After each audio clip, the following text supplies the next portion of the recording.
first of all, these are some ripe mangoes. Generally speaking, when the green has started to disappear, then you know that it's ripe. I can tell that if I were to squeeze hard, it would actually bruise the fruit. I can tell that. There's just this little bit of give in the mango. Hey, it's Amy on A Lolly Life. We're cutting up mangoes today. And I have a little tip about mangoes and about allergies with mangoes.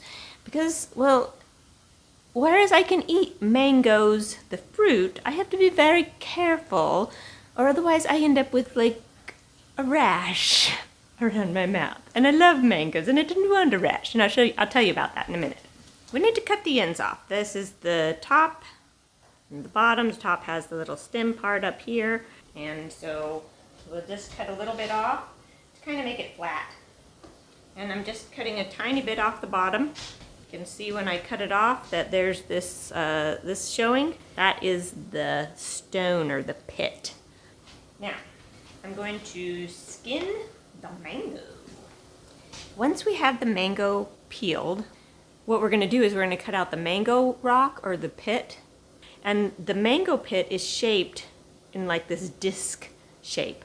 And so when we cut it, we're going to cut along the edge of that disc.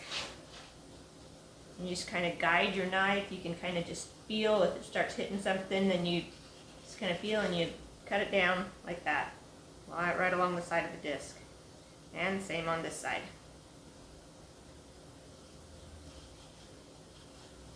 Also, you might be wondering, you have this like disc-like stone. How do you know if the stone is this way or this way in the mango? Like, how do you know that? And the answer is that when you cut the top off, you can see the little line. Well, the line runs the direction of the stone.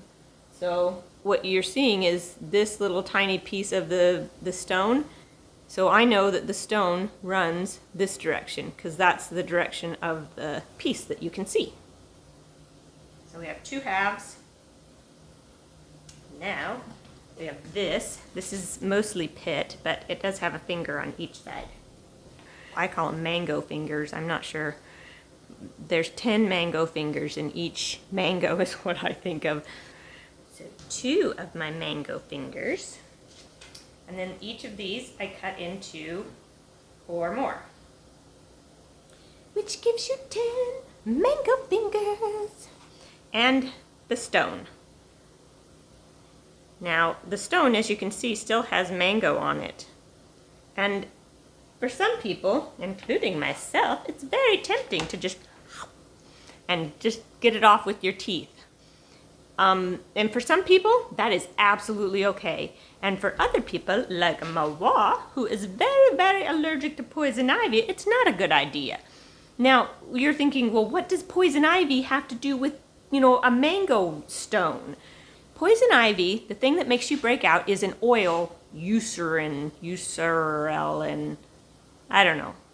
It's like this uracil oil. That oil. Well, guess what? Mangoes also have that in them. They have it in the skin and they have it in the stone. And so if you are allergic to that and you start, then you are very likely you're going to break out in a rash around your mouth. Or you might get it on your hands. I have to wash very well after I cut mangoes up. Now, the fruit itself does not bother me, but these do. And so what I generally will do after I've got my 10 mango fingers, I just try and cut off as much as possible of what's left. And they're just little tiny tidbits, but I feel bad leaving it. Like, that's a lot of mango, it feels like. Not really, but it seems like it might be, sort of. And so now I have the mango stone cleaned off a whole lot more. And so then I don't feel so bad about the fact that I cannot suck on it or chew the last of the mango off. Also, the mango that is right next to the stone is fibrous, so you can't really eat all of it anyway, so it's okay that there's a little bit left on it. And now I take my peels and my mango stones and I put them in the rubbish bin. And then I wash my hands really well. There is an alternative way of cutting up a mango. You can cut up a mango without peeling it. However, I think this method is a little bit messier, and because I tend to be sensitive to the skin and the pit, I like to get rid of those immediately. But this is the alternative way of cutting up a mango if you are not sensitive to the skin or the stone. That is, you chop down the side, just like you would normally, and right along the edge of the stone, and then you take your knife and cut lines through the mango, but not through the skin. And then in the opposite direction, through the mango, but not through the skin.